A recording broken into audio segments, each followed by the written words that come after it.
మనలో దురాశ ఎక్కువైపోతుంది.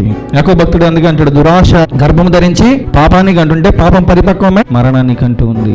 దురాశ అంటే నేను ఇంకొక రకంగా అత్యాశ అంట. అతిగా ప్రతి దాంట్లో మనకి అతికి బాగానే ఉంటున్నాయి. అతిగా ఆవేశపడుతూ ఉంటాం, అతిగా ఆశపడుతూ ఉంటాం, అతిగా ఆవేదన చెందుతూ ఉంటాం, చింతిస్తూ ఉంటాం, అతిగా ఆలోచన చేస్తూ ఉంటాం, అతిగా దుఃఖిస్తూ ఉంటాం.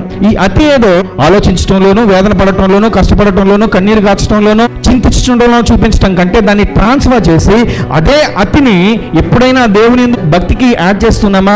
అతిగా దేవుని భక్తి కనపరిచే వరంగా ఉంటున్నామా? పౌలు భక్తుడు అంటాడు కదా, మీరు అతి భక్తి కలిగిన వారుగా నాకు కనబడుతున్నారని ఏథెన్స్ లో ఉన్నవారని చెప్తున్నాడు. అలాంటి భక్తి మనలో ఏమైనా ఉంటుందా? ఏదైతే అతి మనం మిగతా వాటిలో చూపిస్తున్నామో ఆ అతిని మంచి దానిలోనికి, పాజిటివ్ సైడ్ లోనికి మనం ట్రాన్స్ఫర్ చేయవలసిన వారమై ఉన్నాము.